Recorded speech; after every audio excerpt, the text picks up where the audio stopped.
Hello friends, welcome to my channel. இன்றைக்கி நம்ம சேனலில் நான் ஃபஸ்ட் டைம் வீட் குக்கீஸ் ட்ரை பண்ணுறது உங்ககிட்ட நான் ஷேர் பண்ணுறேன். நான் இது எப்படி பண்ணுறது அப்படிங்கிறத நான் சொல்லலை, நான் எப்படி பண்ணேன் அப்படிங்கிறத நான் உங்ககிட்ட ஷேர் பண்ணுறேன். வீடியோக்குள்ளே போகிறதுக்கு முன்னாடி சேனல் இன்னும் சப்ஸ்கிரைப் இல்லைன்னா மறக்காமல் சப்ஸ்கிரைப் பண்ணிடுங்க. இப்போ நான் 40 கிராம்ஸ் அளவுக்குள்ள பட்டரை எடுத்து நல்லா ஃப்ளஃபி ஆகிற வரைக்கும் ஹேண்ட் விஸ்க் யூஸ் பண்ணி நல்லா விஸ்க் பண்ணிக்கிறேன்.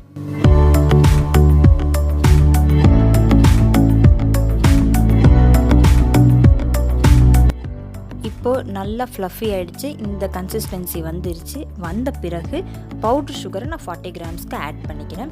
இது ஹோம்மேட் பட்டர், பிராண்டட் அன்சால்டட் பட்டரும் யூஸ் பண்ணிக்கலாம். ஆனால் அப்போதைக்கு எனக்கு அன்சால்டட் பட்டர் கிடைக்கல, அதனால் வீட்டில் உள்ள பட்டரையே வச்சு நான் யூஸ் பண்ணிக்கிட்டேன். இப்போ பட்டரும் பவுட்ரு சுகரும் நல்லா மிக்ஸ் ஆகட்டும்.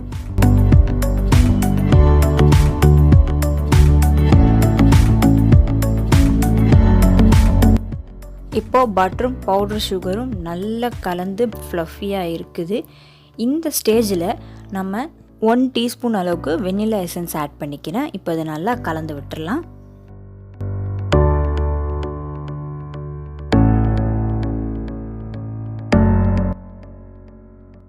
வெண்ணிலா எசன்ஸை நல்லா கலந்தாச்சு. இப்போ 80 கிராம் அளவுக்கு வீட் ஃப்ளார், கோதுமை மாவை சேர்த்துக்கிறேன்.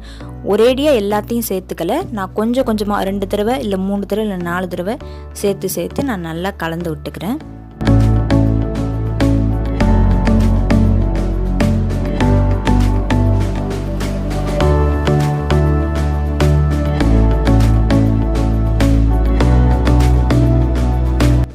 கோதுமை மாவை நல்லா கலந்து விட்டோன்னா இந்த மாதிரி டோ ஷேப்புக்கு வந்துடுச்சு. கொஞ்சம் பிசுபிசுப்பு இருக்குது, அதுக்கு இன்னும் கொஞ்சம் நம்ம வீட் மாவை சேர்த்துக்கலாம்.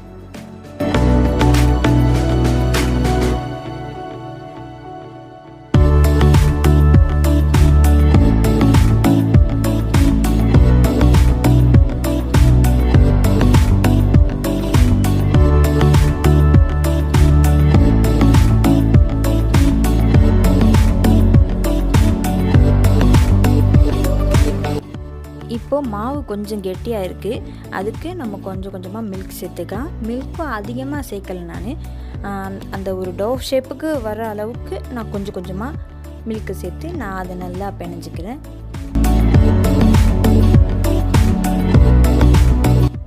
இப்போது 3rd டைமாக கொஞ்சம் கோதுமை மாவு சேர்த்துக்கிறேன்.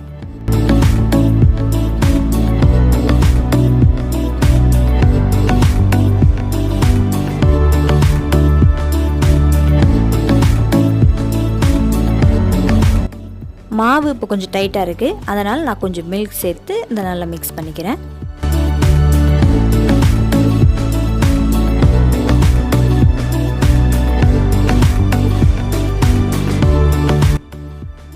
இப்போது மீதமுள்ள கோதுமை மாவு எல்லாத்தையும் நான் சேர்த்து நல்லா நான் மிக்ஸ் பண்ணிக்கிறேன்.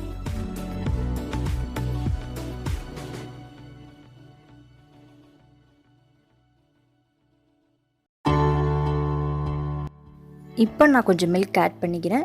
மில்க்கை பொறுத்த வரைக்கும் நான் அந்த டோ சைஸுக்கு ஷேப்புக்கு வரணும் அப்படிங்கிறதுக்காக நான் கொஞ்சம் கொஞ்சமாக மில்க் சேர்த்துக்கிறேன்.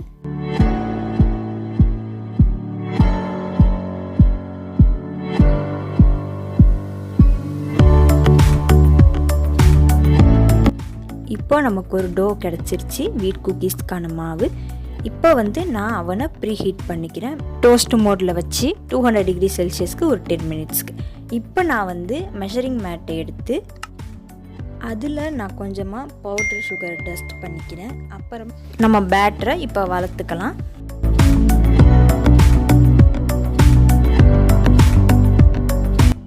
இப்போ அந்த மாவு சரிசமமாக வரத்துக்கு நான் இந்த பட்டர் பேப்பரை டோ மேலே வச்சு அது மேலே ஒரு பிளேட்டை நான் இந்த மாதிரி ரொட்டேட் பண்ணி சரிசமமான ஷேப்புக்கு நான் கொண்டு வரேன்.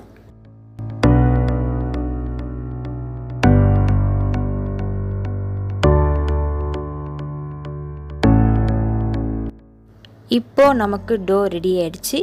இதை நம்ம குக்கி கட்டரை யூஸ் பண்ணியும் கட் பண்ணிக்கலாம். இல்லை இந்த மாதிரி உங்களுக்கு ஏதாவது ரவுண்ட் ஷேப்பில் லிட்டோ இல்லை மூடி ஏதாவது உங்கள்கிட்ட இருக்கிறத வச்சு நீங்கள் அந்த மாதிரி ஷேப் பண்ணிக்கலாம்.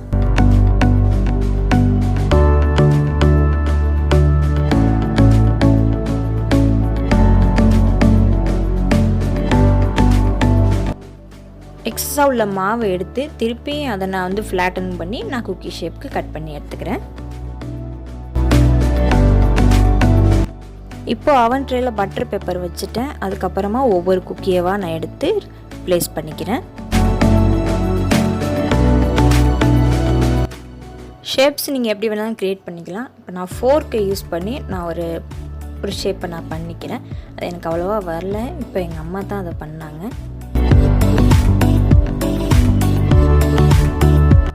இப்போ ரெடி ஆகிடுச்சு. அவனில் வச்சு நம்ம பேக் பண்ணிடலாம். இப்போ நான் வந்து 200 டிகிரி செல்சியஸில் அதே டோஸ்ட் மோடில் வச்சு ஒரு 15 மினிட்ஸுக்கு நான் வச்சிடுறேன்.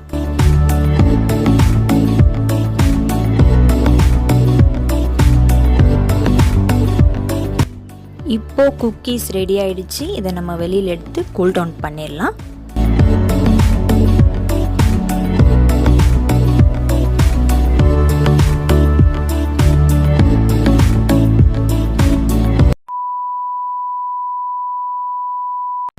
கூல் டவுன் ஆனதும் அந்த பிஸ்கெட்டை ஃபஸ்ட்டு நான் பிரேக் பண்ணி பார்த்தேன்.